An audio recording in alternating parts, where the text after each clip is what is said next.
로마 제국의 악당, 불명예 대명사 코모두스. 1. 리들리 스코트 감독의 글래디에이터는 1억 1천만 달러를 투입한 블록버스터 영화로서 로마 시대를 완벽히 재현하기 위하여 2년에 걸쳐 이탈리아, 몰타, 모로코, 영국 등 4개국에서 촬영했다.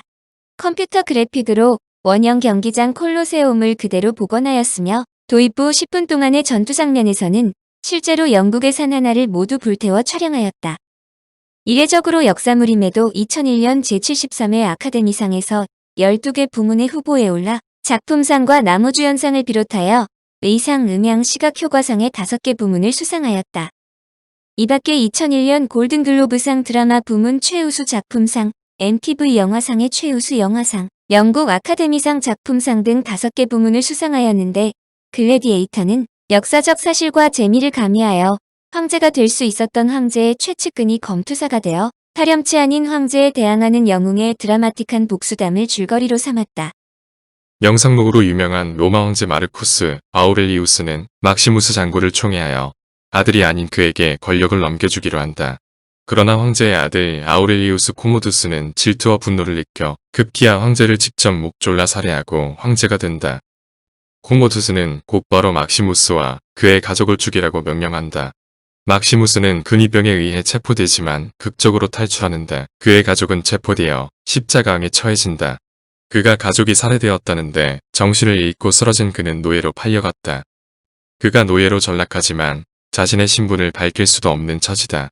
그를 구입한 사람은 검투사 출신으로 그를 검투사로 조련시키고 그는 검투사로서 매 경기마다 승리로 이끄는데 스페인 사람이라는 뜻의 스페냐드로 불린다. 코모두스는 아버지, 황제를 추모한다는 명분으로 150일 동안 로마의 콜로세움에서 검투 시합을 개최한다. 막시무스의 검투력은 이미 로마에 알려져 코모두스가 개최하는 로마의 콜로세움에서 벌어지는 검투에 참가하며 황제의 누이이자 연인인 루킬라를 만난다.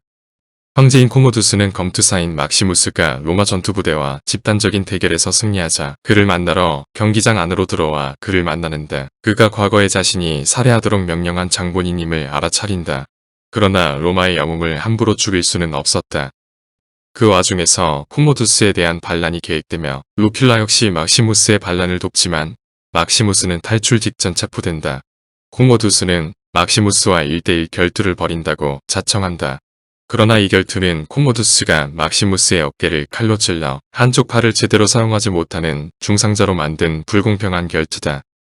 영화의 결말은 예견된 것이나 마찬가지다. 코모두스에 의해 치명적인 부상을 입었음에도 막시무스가 코모두스를 쓰러뜨리고 막시무스 역시 관객의 시선을 끌면서 장렬한 최후를 맞는다. 복권되지 않는 코모두스.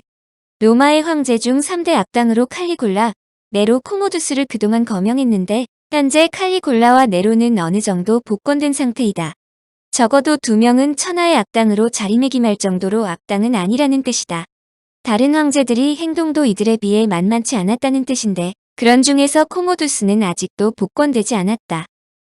코모두스가 이런 대우를 받는 것은 칼리굴라와 네로의 경우 그나마 업적이 인정되기도 하지만 코모두스는 해당 사례도 없다고 평한다. 단지 그가 열정을 보인 검투에서 남다른 활약을 했는데 그것도 돈을 받기 위해서라며 평가절하한다. 특히 로마의 특이한 제도라 볼 수 있는 군인 황제 시대는 코모두스가 암살당하고 40여 년이 지난 막시미누스 트라쿠스가 즉위한 235년으로 간주하지만 코모두스를 대부분 역사학자들은 로마 제국 최고의 혼란기인 3세기의 위기 또는 군인 황제 시대의 막을 연 황제로 지적한다. 코모두스가 나라를 방치하면서 측근들에게 정사를 맡기고 근위대의 정치 개입 등을 사실상 방치했기 때문이다. 그러므로 에드워드 기번은 로마 제국 쇠망사에서 1000년에 걸친 로마 제국이 본격적으로 내리막길로 치닫게 되는 시점을 코모두스의 즉위 연도인 177년으로 보았다. 한마디로 로마 제국의 멸망을 이끈 황제로 치부된다는 것은 그만큼 악당 중 악당이라는 평가가 결코 부족하지 않다는 것이다.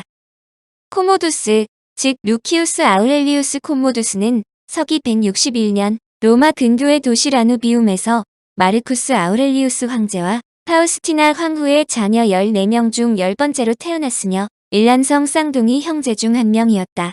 그의 남자 형제들은 유년기를 넘기지 못하고 모두 죽었는데 그의 쌍둥이 형제도 4살 때 요절했다. 그는 로마 제국에서 아버지가 황제로 있을 때 태어나 황제의 직위를 물려받은 유일한 황제이다. 코모두스의 아버지 마르쿠스 아우렐리우스는 당대 황제의 덕목 중의 하나인 입양제도를 따르지 않고 아들인 코모두스에게 황제위를 넘겨준 황제였다.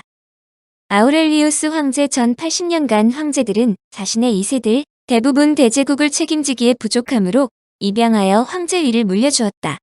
코모두스 이전에 아버지의 제위를 계승한 마지막 황제는 도미티아누스였다.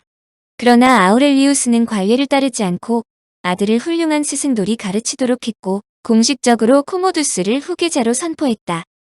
코모두스는 5살 때인 166년 카이사르 칭호를 받았고 171년에는 게르마니쿠스라는 아버지의 칭호를 사용했으며 15살에는 아우렐리우스와 함께 개선식을 했으며 16살에 임페라토르 카이사르 루키우스 아우렐리우스 코모두스 아우구스투스라는 칭호를 받고 공동 황제의 위치에 올랐고 곧바로 집정관으로 취임했다. 그는 다음 해에 게르만족들과의 전투에 참전한 가이우스 브루티우스 프라이센스의 딸 브루티아 크리스티나와 결혼했다. 이것만 보면 아우렐리우스가 코모두스에게 매우 만족했다는 것을 알 수 있다.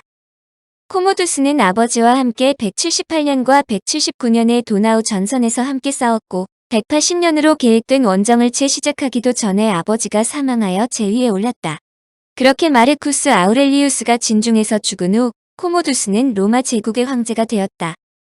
그가 남다르게 공부보다는 검투사 경기를 좋아하였지만 이것은 당시 상류층들에게 딱히 흠이 될 만한 것이 아닐 뿐더러 오히려 권장되기도 했다. 영화 속의 오류 글래디에이터가 워낙 큰 반향을 받았으므로 상당수 시청자들이 역사물인 글래디에이터의 이야기를 진실로 믿고 있는 것은 사실이다.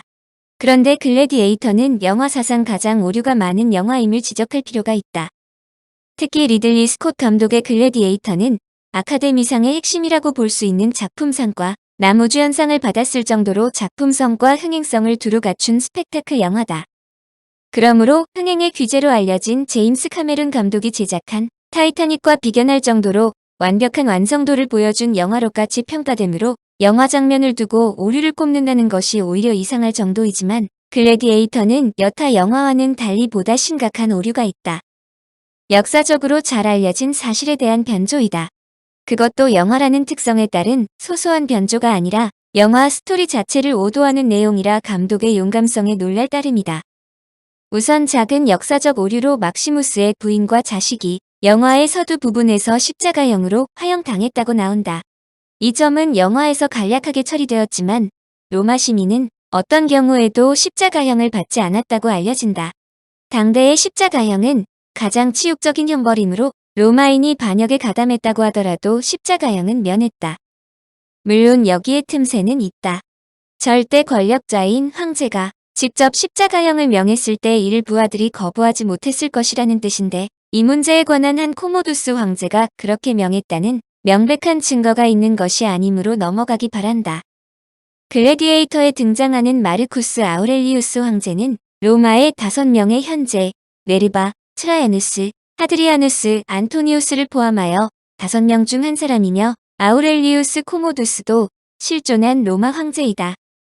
코모두스의 아버지 마르쿠스 아우렐리우스는 당대 황제의 덕목 중의 하나인 입양제도를 따르지 않고 아들인 코모두스에게 황제위를 넘겨준 황제였다. 코모두스는 아우렐리우스의 자녀 14명 중 쌍둥이 형제 가운데 한 명으로 10번째로 그의 쌍둥이 형제는 일찍 사망했다. 현대의 역사가들은 아우렐리우스가 매우 신중하게 코모두스를 후계자로 선택했음을 인정한다. 코모두스는 5살의 나이에 카이사르 칭호를 받았고 10살에 게르마니쿠스라는 아버지 칭호를 사용했으며 15살에는 아우렐리우스와 함께 개선식을 했으며 16살에 임페라토르 카이사르 루키우스 아우렐리우스 코모두스 아우구스투스라는 칭호를 받고 공동 황제의 위치에 올랐다. 이것만 보면 아우렐리우스가 코모두스에게 매우 만족했다는 것을 알 수 있다. 또한 아버지인 아우렐리우스가 유명한 명상록을 쓴 것은 아들을 위한 것이라고 알려진다. 청취자에게 원하는 것은 1. 구독 2. 좋아요